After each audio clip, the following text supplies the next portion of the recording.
মেয়েদের জন্য ৬ ধরনের সাজগোজ করা আল্লাহ হারাম করে দিয়েছেন। আর এই ৬ ধরনের সাজগোজ তারা শুধু পরপুরুষের জন্য নয়, বরং নিজের স্বামীর সামনেও তারা সাজতে পারবে না। এই সাজগোজ করা আল্লাহ তার স্বামীর সামনেও হারাম করে দিয়েছেন এবং দুনিয়ার সকল মানুষের সামনে, এটা কারো সামনেই সাজতে পারবে না। খুব গুরুত্বপূর্ণ একটি বিষয়।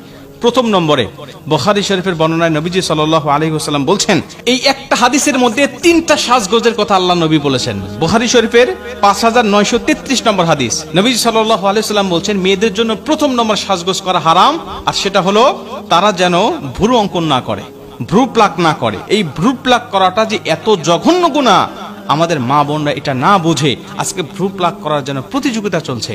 বর্তমান বিজ্ঞান বলছে ভ্রু প্লাক করলে কি ক্ষতি হতে পারে চোখের, তারা এত ক্ষতির দিক নির্দেশনা দেওয়ার পরেও, পরামর্শ দেওয়ার পরেও কিন্তু আমরা এগুলো থেকে পিছপা হচ্ছি না। এটা তো দুনিয়ার ক্ষতি।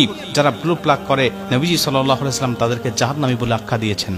অতএব ভ্রু প্লাক করা এটা অন্য পরপুরুষের জন্য তো নয়, এমনকি তার স্বামীর জন্য কোনো মহিলা ভ্রু প্লাক করতে পারবে না।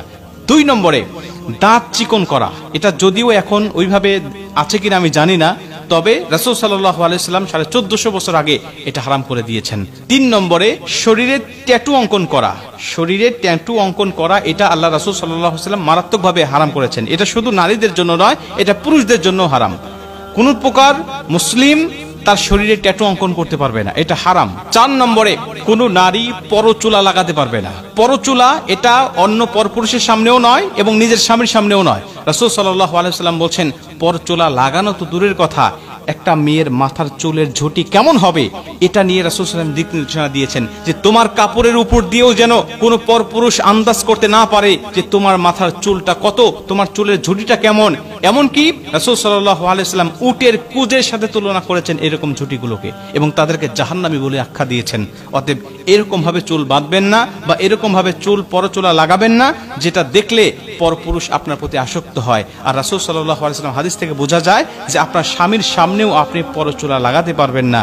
আপনাকে আল্লাহ যেটুকু দিয়েছে এটুকুর মধ্যেই আপনাকে সীমাবদ্ধ থাকতে হবে। এবং 5 নম্বরে সবচেয়ে গুরুত্বপূর্ণ বিষয়, সেটা হলো কপালে টিপ পরিধান করা। কপালে টিপ পরিধান করা বিষয়ে এটা অনেক হাদিস রয়েছে, রাসূল সাল্লাল্লাহু আলাইহি ওয়াসাল্লাম নিষেধ করেছেন। এবং সবচেয়ে গুরুত্বপূর্ণ বিষয় হলো, আমরা জানি যে কপালে টিপ পরিধান করার বিষয়টা এসেছিল আমাদের জাতির পিতা ইব্রাহিম আলাইহিস সালামের কাছ থেকে।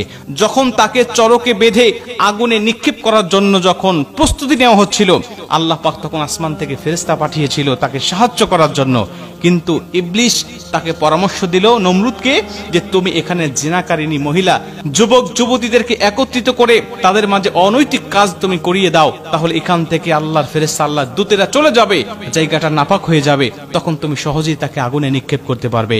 তখন এই সমস্ত পতিতা নারীদেরকে চিহ্ন স্বরূপ কপালে টিপ পরিধান করে দেওয়া হয়েছিল, কপালে টিপ পরিধান করে দেওয়া হয়েছিল, যার কারণে ওই চিহ্ন স্বরূপ আমাদের মা বোনেরা না বুঝে না জেনে আজও কপালে টিপ পরিধান করে ফ্যাশন হিসাবে। অতএব এই কপালে টিপ পরিধান করাও কিন্তু হারাম, এটা করা যাবে না। এবং 6 নম্বরে সবচেয়ে গুরুত্বপূর্ণ বিষয়, সেটা হলো ঘণ্টি যুক্ত নূপুর পরিধান করা।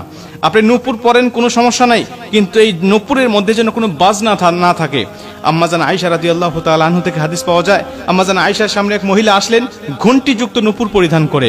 আম্মাজান আয়েশা বলছেন, মেয়ে, তুমি যতক্ষণ পর্যন্ত তোমার নূপুর থেকে এই ঘণ্টিটা আলাদা না করবে ততক্ষণ পর্যন্ত তুমি আমার ঘরে প্রবেশ করবে না, কারণ এই ঘণ্টি যুক্ত নূপুর বা বাদ্যযন্ত্র যে ঘরে থাকে ওই ঘরে আল্লাহর ফেরেশতা আসে না।